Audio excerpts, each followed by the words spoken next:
to ComfortTV.channel news, bringing you verified and balanced news from Nigeria and around the world. My name is Faith Kevin. Thank you for joining us. In the headlines, Senate orders probe into Safe School Fund after Kebbi schoolgirls' abduction. PDP Secretariat turns Battleground as faction clash. Nigeria protests exclusion from UN meeting on alleged Christian killings. Federal government launches diabetes screening nationwide with locally manufactured on-point monitoring systems. ASU warns of fresh strike as university lecturers' salaries remain unchanged for 15 years. On business news, Nigeria begins testing of national single window to transform trade by 2026.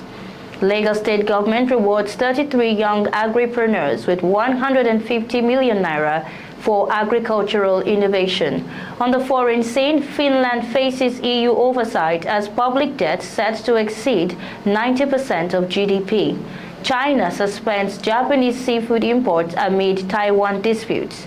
And on sports, Victor Anichebe blames chronic incompetence for Nigeria's World Cup miss.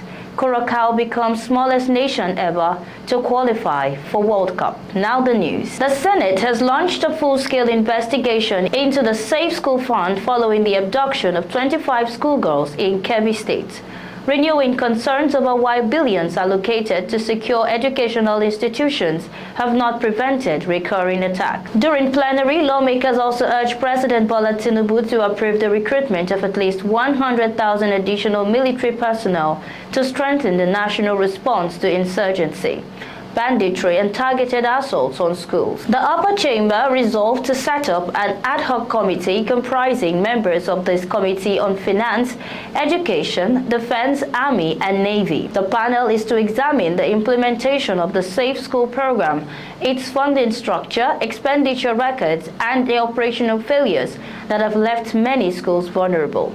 Senator Adams Ashomole, who moved the motion, warned that Nigeria's security situation requires urgent and deliberate expansion of the armed forces. He stressed that the country's military manpower remains grossly inadequate for the scale of threats, saying the proposed recruitment drive would not only strengthen national defense, but also create employment for young people. He questioned the utilization of funds released for the Safe School program and called for a comprehensive audit, the deployment of modern technology and improved tracking systems to counter criminal networks. Senate President Godswill Akpabio, in his remarks, described the abduction as a tragic reminder of the nation's fragile security environment. He noted that security agencies remain overstretched in a large and complex country like Nigeria, adding that even advanced nations are not free of crime. He emphasized the need for synergy across religious and political divides, while urging Nigerians with useful information to support efforts to rescue the abducted girls. The chamber observed a minute of silence for the deceased vice principal and those affected by the attack. The Senate's resolution underscores rising national concern over school safety and the broader insecurity affecting communities across the country, as parents, educators, and citizens await swift action to rescue the abducted girls and prevent future tragedies.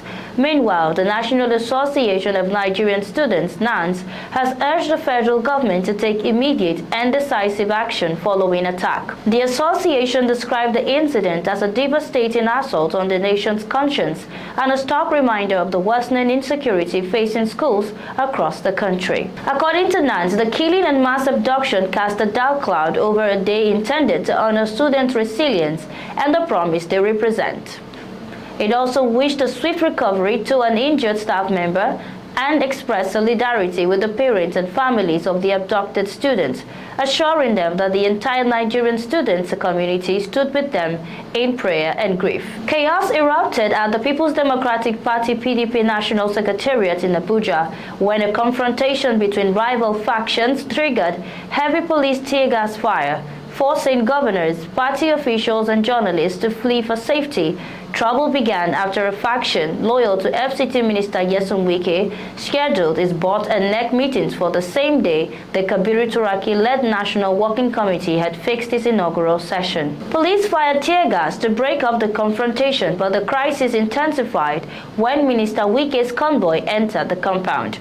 Officers fired more canisters as crowds surged, while Governor Bala Mohammed and Sheyi Makinde positioned their vehicles to block Minister Wike's car, turning the showdown into a dramatic test of strength. Minister Wike's allies rejected the accusations, insisting governors were trying to impose decisions from what they described as an irregular convention. Minister Wike remained inside his vehicle throughout the standoff and left around 2 p.m. Nigeria has expressed strong concerns over its exclusion from a meeting held at the United Nations headquarters in New York, where U.S. officials and rapper Nicki Minaj discussed alleged attacks against Nigerians belonging to a specific faith group. The chargé d'affaires at Nigeria's permanent mission to the UN, Mr. Sindov Ndoni, described the decision to shut out Nigeria as shaving our head in our absence, stressing that the country was denied the opportunity to present its own position on the sensitive issue. The event was organized in collaboration with the United States mission to the UN and came against the backdrop of ongoing U.S. allegations of Christian persecution in Nigeria. U.S. President Donald Trump had recently designated Nigeria as a country of particular concern over alleged Christian genocide claims that the Nigerian authorities have consistently rejected as misleading. The envoys confirmed that the U.S. Senior Advisor for African Affairs, Ambassador Patricia Mahoney, visited Nigeria's house in New York on Monday to brief him about the planned event. During the briefing, Nigeria was informed that no representative of its government, including officials of its permanent mission to the UN, was invited, as the U.S. described the gathering as a private event. Despite the controversy, the Nigerian envoy reiterated that the government is actively addressing security challenges caused by extremists and criminal groups. He stressed that both nations could make greater progress by working together, urging the U.S. to ensure inclusive engagement to avoid misunderstandings or undue escalation over claims of Christian persecution. Mr. Ndoni concluded that Nigeria will continue engaging the United States on matters related to extremist killings and collaborate to protect lives and property in the country. Colexa Biosensor Limited, Nigeria's pioneer in blood glucose monitoring systems, has partnered with the federal government to launch a nationwide diabetes screening and capacity building program. The initiative comes after the procurement of essential medical supplies, including locally manufactured diagnostic kits produced by the company. The program officially began this week in the North Central Geopolitical Zone, starting with the training of government health officials across primary health care centers. It will be followed by a nationwide screening campaign targeting 5 million Nigerians across all 774 local government areas. As part of the initiative, the federal government will distribute more than 77,000 units of Colexa Biosensors locally produced on-point blood glucose monitoring systems to individuals diagnosed with diabetes. Each PHC will also receive diagnostic and monitoring devices to support ongoing community-level diabetes care. National Desk Officer for Diabetes at the Federal Ministry of Health, Dr. Alayo Sopekan, described diabetes as one of Nigeria's fastest-growing health burdens, stressing the need for early detection and monitoring. Colexa Biosensors Managing Director, Pharmacist Kingsley Agworu, welcomed the partnership, noting that it reflects the government's confidence in Nigeria's manufacturing. He reaffirmed the company's commitment to providing high-quality diagnostic tools for early detection and long-term management of diabetes. The Academic Staff Union of Universities, ASU, has expressed deep concern over the stagnation of university lecturer salaries, warning that a fresh nationwide strike is inevitable if the federal government fails to act. Addressing journalists in Benin City, Edo State, the Benin zone of the Union, said the government has not utilized the one-month window provided to resolve outstanding issues from the 2009 agreement The union said lecturer salaries have remained largely unchanged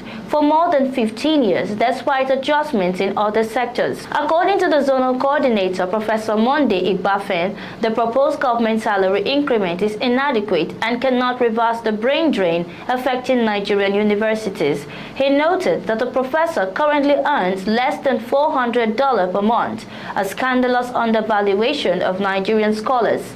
Professor Igbafen said, while some non-monetary aspects of the 2009 agreement have seen progress, salary and conditions of service remain unresolved, calling the government's inaction wicked and inhumane and a catalyst for industrial disharmony. Highlighting Nigeria's growing revenue profile, Professor Igbafen cited data showing a rise in federal allocations from 3.92 trillion naira in 2022 to 5.81 trillion in 2024, while federal revenue grew from 3.42 trillion naira to 4.65 trillion naira over the same period. He argued that the delay in resolving university agreements is due more to a lack of political will than economic restraint. This is ComfortTV.channel news. We'll return shortly with business, foreign and sports news.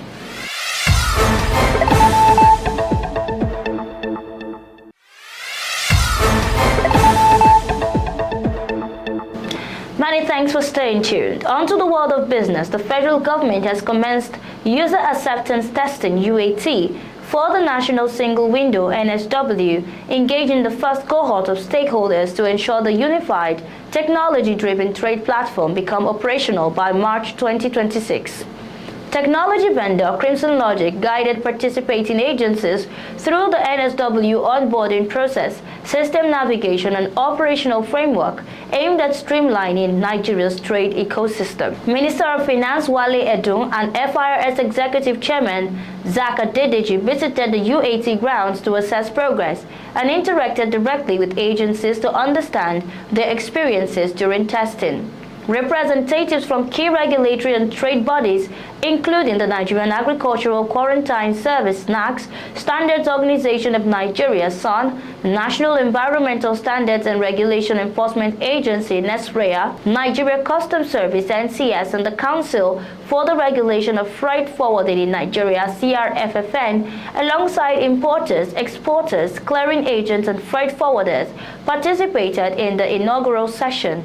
The engagement allowed them to test functionalities, validate workflows, and align on expectations ahead of deployment. CRFFN Registrar and CEO Mr. Kingsley Igwe highlighted the benefits of the system, citing international examples from Singapore, South Korea, and Rwanda, where NSW platforms integrate trade-related agencies, reduce paperwork, and improve efficiency. Both Mr. Edun and Dr. Adedeji commended the collaborative efforts among agencies, reaffirming the federal government's commitment to a modern, transparent, and technology-driven trade environment. Still on business, the Lagos state government has rewarded 33 outstanding young agripreneurs with a total of 150 million naira for their contribution to the growth and transformation of the state's agricultural and food systems. Speaking at the event organized by the Ministry of Agriculture and Food System, Governor Babajide Olushola Sanwo-Olu, represented by Deputy Chief of Staff Mr. Sam Igube, reaffirmed Lagos' role as Nigeria's intellectual and economic hub. He emphasized that food security is central to both national and state development strategies, describing it as the foundation for economic growth and social stability. He urged young people to take ownership of the future of agriculture in Lagos, noting that initiatives such as the Produce for Lagos program and the Guaranteed Uptake Fund would continue to support innovation-driven agricultural development. Honorable Commissioner for Agriculture and Food Systems explained that the Agri-Innovation Club was created to bridge young agripreneurs with Lagos' broader agricultural transformation agenda. She said the club complements initiatives such as the Eco Flavors Culinary Initiative, Lagos Food Festival, Lagos Agripreneurship Program (LAP), and the Lagos Agri Scholars Program, all of which form part of the ministry's Agricultural and Food Systems Roadmap launched in 2021. She added that young agripreneurs are already driving innovations from rooftop farming and waste-to-feed initiatives to digital platforms linking farmers with buyers. demonstrating that the transformation of Lagos agriculture relies on consistent acts of creativity. In the foreign scene, Finland's Finance Minister DPM Riikka has warned that Finland is likely to be placed under the European Union's excessive debt procedure, citing structural economic problems and weak revenue growth. Speaking to lawmakers in Parliament, DPM Purra referenced the European Commission's forecast, which projects Finland's public debt to exceed 90% of GDP as early as 2026 and reach 92.3% by 2027.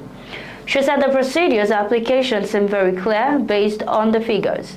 The EU mechanism requires member states exceeding the 90% debt threshold to take measures to reduce their debt by at least 1% annually, submit regular reports on public finances, and demonstrate progress.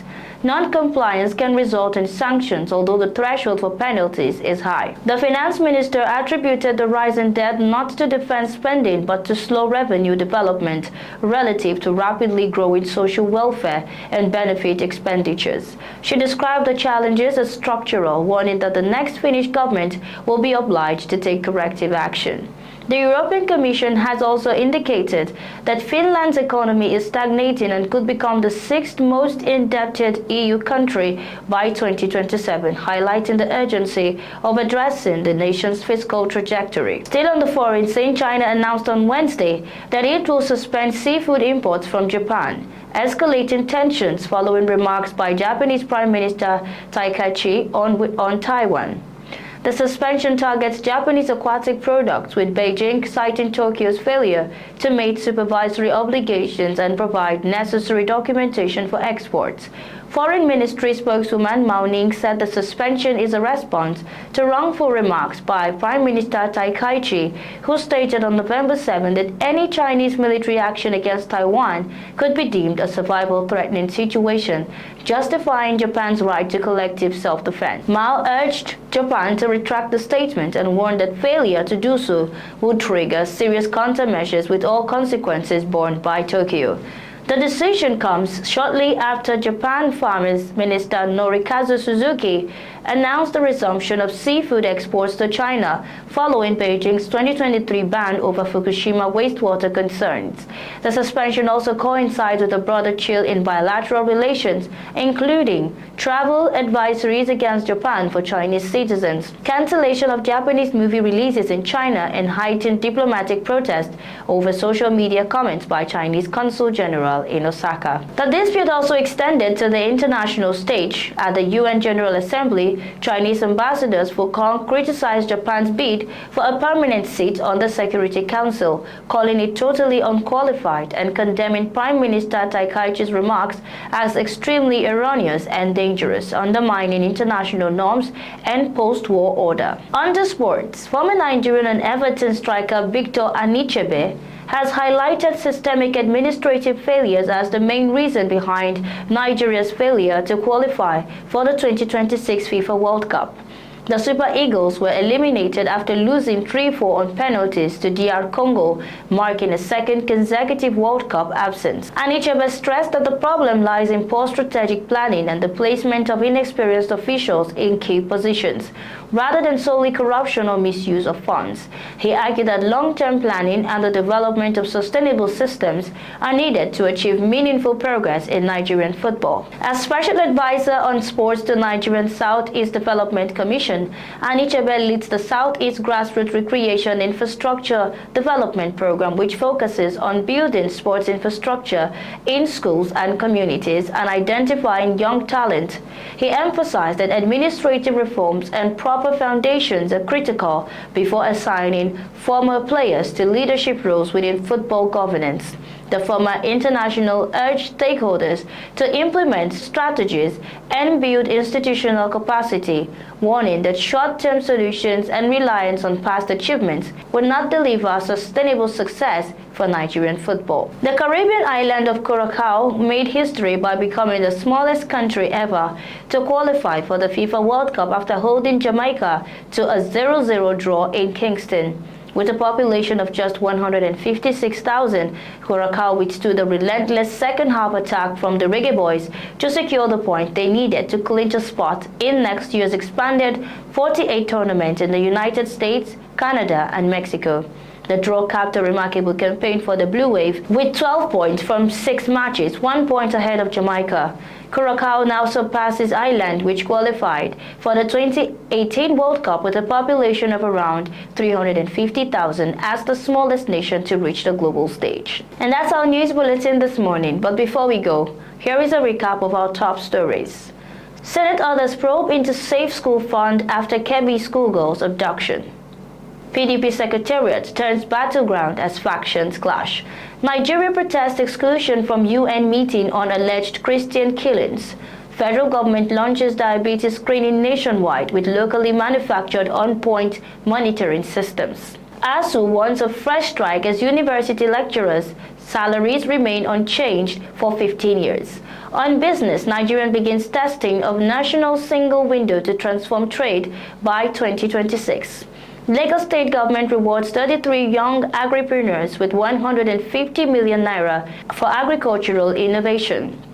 On the foreign scene, Finland faces EU oversight as public debt soars to exceed 90% of GDP. And on sports, Victor Anichebe blames chronic incompetence for Nigeria's World Cup miss. Thanks for watching. For breaking news, exclusive interviews and more, follow us online at ComfortTV.channel on all platforms.